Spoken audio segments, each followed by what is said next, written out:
Guarantee ಯೋಜನೆಯಿಂದಾಗಿ ಸರ್ಕಾರ ಆರ್ಥಿಕವಾಗಿ ದಿವಾಳಿಯಾಗ್ಬಿಟ್ಟಿದೆ. ಕೆರೆ ಕಟ್ಟೆ ದುರಸ್ತಿಗೂ ಕೂಡ ಸರ್ಕಾರದ ಬಳಿ ಹಣ ಇಲ್ಲ. ಮಂಡ್ಯದಲ್ಲಿ ಶಾಸಕ ಎಚ್.ಡಿ. ಮಂಜು ಅವರು ವಾಗ್ದಾಳಿ ನಡೆಸಿದ್ದಾರೆ. ನಾನು ಕೆಟ್ಟ ಸಮಯದಲ್ಲಿ ಎಂಎಲ್ಎ ಆಗಿದ್ದೀನಿ. ಕ್ಷೇತ್ರದಲ್ಲಿ ಕನಿಷ್ಠ ಪ್ರಮಾಣದ ಕೆಲಸ ಮಾಡೋದಕ್ಕೂ ಕೂಡ ಸಾಧ್ಯ ಆಗ್ತಿಲ್ಲ. ಕೆರೆ ಕಟ್ಟೆ ದುರಸ್ತಿ ಮಾಡೋದಕ್ಕೂ ಕೂಡ ಸರ್ಕಾರದ ಬಳಿ ಹಣ ಇಲ್ಲ ಅಂತ ಮಂಡ್ಯದಲ್ಲಿ ಶಾಸಕ ಎಚ್.ಡಿ. ಮಂಜು ವಾಗ್ದಾಳಿ ನಡೆಸಿರೋದು. ಅನುದಾನಕ್ಕಾಗಿ ಹೋರಾಟ ಮಾಡಬೇಕಾದಂತ ಅನಿವಾರ್ಯತೆ ಎದುರಾಗ್ಬಿಟ್ಟಿದೆ. ಇಂತಹ ಕೆಟ್ಟ ಪರಿಸ್ಥಿತಿಯಲ್ಲಿ ನಾನು ಎಂಎಲ್ಎ ಆಗ್ಬಿಟ್ಟಿದ್ದೀನಿ. ಸಿಎಂ ಸಿದ್ದರಾಮಯ್ಯ ಅವರಿಗೆ ನೇರವಾಗಿ ಮನವಿ ಮಾಡಿಕೊಂಡಿದ್ದೀನಿ. ಮನವಿ ಸಲ್ಲಿಸಿದಾಗ ಸ್ಪಂದಿಸುವ ಭರವಸೆ ಕೊಟ್ಟಿದ್ರು. ಆದರೆ ಈವರೆಗೂ ಕೂಡ ಅನುದಾನದ ಹಣ ಬಿಡುಗಡೆ ಆಗಿಲ್ಲ ಅಂತ ಎಚ್.ಡಿ. ಮಂಜು ತಮ್ಮ ಆಕ್ರೋಶವನ್ನ ಹೊರಹಾಕಿದ್ದಾರೆ.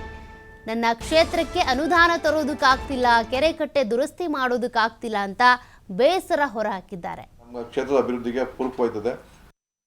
ಗ್ಯಾರಂಟಿ ಕಾರ್ಯಕ್ರಮ ಸ್ವಲ್ಪ ಕಮ್ಮಿ ಮಾಡಿದ್ರೆ ರಾಜ್ಯದ ಅಭಿವೃದ್ಧಿಗೆ, ನಮ್ಮ ಕ್ಷೇತ್ರದ ಅಭಿವೃದ್ಧಿಗೆ ಪೂರಕವಾಗುತ್ತದೆ. ಗ್ಯಾರಂಟಿ ಕಾರ್ಯಕ್ರಮದಿಂದ ಯಾವುದೇ ರೀತಿ ಅನುದಾನ ಇಲ್ಲ, ಅದು ಅಭಿವೃದ್ಧಿ ಪ್ರಯೋಜನ ಆಗ್ತಾ ಇಲ್ಲ ಅನ್ನೋ ಮಾತನ್ನ ಸರ್ಕಾರದಲ್ಲಿ ಭಾಗಿಯಾಗಿರೋ ಹೇಳಲ್ಲ, ಭಾಗಿಯಾಗಿರೋರೆ ಆ ಮಾತನ್ನ ನಮ್ಮ ಕಣ್ಣೆ ಪ್ರತ್ಯಕ್ಷವಾಗಿ ಹೇಳುವಂಥ ಮಾತು. ಅದಕ್ಕೆ ನಾವೇನು ವಿರೋಧ ಮಾಡಲ್ಲ, ನೀವು ಅದನ್ನು ಸ್ಟಾಪ್ ಮಾಡಿ ಅನ್ನೋ ಮಾತು ಹೇಳೋದು. ಅದು ನಮ್ಮ ಹತ್ರ ಹೇಳೋದಲ್ಲ, ಇದನ್ನು ಮುಖ್ಯಮಂತ್ರಿಗಳ ಹತ್ರ ಹೋಗಿ ನಿಮ್ಮ ಮುಖಂಡರಿಗೆಲ್ಲ ಹೋಗಿ ಭಾಜಪದ ಲೀಡರ್ಗೂ ಸಹ ಹೇಳುವಂಥ ಪ್ರಸಂಗ ನಮ್ಮ ಕಣ್ಣೆದುರುಗಳು ನಡೆದಿದೆ. ಗ್ಯಾರಂಟಿ ಕಾರ್ಯಕ್ರಮಗಳಿಂದ ನಾವು 100% ಭಾಗ ಅಭಿವೃದ್ಧಿಯ ನಿರೀಕ್ಷೆ ಮಾಡೋದು ತುಂಬ ಕಷ್ಟ ಆಯ್ತದೆ. ತಮಗೆಲ್ಲ ಗೊತ್ತಿದೆ. ಯಾರು ಕೇಳಿದ್ರು ಬಸ್ ಚಾರ್ಜ್ ಇಲ್ಲ, ಇವ್ರನ್ನ ಯಾರು ಕೇಳಿದ್ರು ಬಸ್ ಚಾರ್ಜ್ನ? ಇದು ಜಾಸ್ತಿ ಇವಾಗ ತಮಗೆಲ್ಲ ಗೊತ್ತಿದೆ. ಇವತ್ತು ರಾಷ್ಟ್ರದ ಆರ್ಥಿಕ ಪರಿಸ್ಥಿತಿ ಹೀನಾಯ ಸ್ಥಿತಿಗೆ ಹೋಗ್ತಾ ಇದೆ.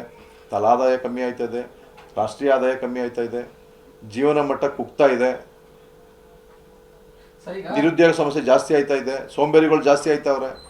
ಇವ್ರ ಕಾರ್ಯಕ್ರಮದಿಂದ ಅಭಿವೃದ್ಧಿಯಲ್ಲಿ ಕಾಣಿಸ್ತಾ ಇದ್ರೆ ಖಂಡಿತವಾಗೂ ನಾನು ಚುನಾವಣಾ ಪೂರ್ವದಲ್ಲಿ ಎಲ್ಲ ಊರಿನಲ್ಲೂ ಸಹ ನನ್ನ ಏನು ಐಡಿಯಾಲಜಿ ಇತ್ತು, ಆಲೋಚನೆ ಇತ್ತು, ಮುಂದಾಲೋಚನೆ ಇತ್ತು, ಅದಕ್ಕೆ ಪೂರಕವಾಗಿ ಮೇಜರ್ ಆಗಿ ನಿರುದ್ಯೋಗ ಸಮಸ್ಯೆಗೆ ಹೆಚ್ಚಿನ ಗಮನ ಹರಿಸೋ ನಿಟ್ಟಿನಲ್ಲಿ ಕೆಲಸ ಮಾಡೋದು ಅವನ ಮನಸ್ಥಿತಿ ಇತ್ತು. ಪೂರಕವಾಗಿ ಇವತ್ತು ಕೇಂದ್ರ ಸರ್ಕಾರದ ನಮ್ಮ ಪ್ರತಿನಿಧಿ ಕುಮಾರಣ್ಣವರು ಹೇಳಿ ಕೇಳಿ ಇಂಡಸ್ಟ್ರಿಯಲ್ ಮಿನಿಸ್ಟರ್ ಆಗಿದ್ದರಿಂದ ನಮ್ಮ ತಾಲೂಕಿಗೆ ಆಗಲಿ ಜಿಲ್ಲೆಗೆ ಆಗಲಿ ವಿಶೇಷವಾದ ಕಾರ್ಯಕ್ರಮ ಕೇಂದ್ರ ಸರ್ಕಾರದಿಂದ ತಂದುಕೊಡ್ಲಿಕ್ಕೆ, ಬಂಡವಾಳಶಾಹಿಗಳನ್ನ ಕರ್ಕೊಂಡು ಬಂದು ಇಲ್ಲಿ ಇಂಡಸ್ಟ್ರಿ ಮಾಡಲಿಕ್ಕೆ ಪೂರಕವಾಗೆಲ್ಲ ಸಿದ್ಧರಾಗಿದ್ದಾರೆ. ಮೂಲಭೂತವಾಗಿ ಸಹಕಾರ ಕೊಡುವಂಥದ್ದು ರಾಜ್ಯ ಸರ್ಕಾರದ ಕೆಲಸ. ಏನು ಸಹಕಾರ? ಒಂದು ಭೂಮಿ ಕೊಡೋದೇ ಆಗಲಿ, ಸರ್ಕಾರಿ ಭೂಮಿಗಳನ್ನ ಕೊಡೋದೇ ಆಗಲಿ, ಅದಕ್ಕೆ ಮೂಲಭೂತ ಸೌಕರ್ಯ ಕೊಡೋದೇ ಆಗಲಿ, ಅದು ರಾಜ್ಯ ಸರ್ಕಾರದ ಕೆಲಸ. ಇವತ್ತು ರಾಜ್ಯ ಸರ್ಕಾರ ಯಾವ ರೀತಿ ನಡ್ಕೋದೈತೆ ನಮಗೆಲ್ಲ ಗೊತ್ತಿದೆ. ಪ್ರಶ್ನೆ ಮಾಡ್ತಾವ್ರೆ, ಖಂಡಿತವಾಗೂ ಪ್ರಶ್ನೆ ಮಾಡ್ತಾ ಇದ್ದಾರೆ. ನಾವು ನಮ್ಮ ಅಸಹಾಯಕತೆನ, ನಮ್ಮ ನಿಜವಾದ ಸಮಸ್ಯೆಗಳನ್ನ ಅವ್ರಿಗೆ ಮನವರಿಕೆ ಮಾಡಿಸ್ಕೊಡ್ತಾ ಇದ್ವಿ. ಅವ್ರಿಗೂ ಸಹ ಅದು ಅರ್ಥ ಆಗ್ತಾಯಿದೆ. ಜನಗಳು ಇವಾಗ ಮೀಡಿಯಾ ನಿಮ್ಮೆಲ್ಲ ತುಂಬ ಫಾಸ್ಟ್ ಆಗಿದ್ದೀರಿ. ಪ್ರಿಂಟ್ ಮೀಡಿಯಾನು ಫಾಸ್ಟ್ ಆಗಿದ್ದಾರೆ, ಇವತ್ತು ಸೋಷಿಯಲ್ ಮೀಡಿಯಾನು ಫಾಸ್ಟ್ ಆಗಿದೆ. ಒಬ್ಬರಿಂದ ಒಬ್ಬರಿಗೆ ವಿಚಾರ ಹೋಗ್ತದೆ. ಪಾಪ ಅವ್ರಿಗೆ ನಾವು ನಮ್ಮ ಶಾಸಕರು ಏನು ಮಾಡಬಲ್ಲರು, ವಿರೋಧ ಪಕ್ಷ ಇದ್ದರೆ ಹೇಳಿ ಕೇಳಿ.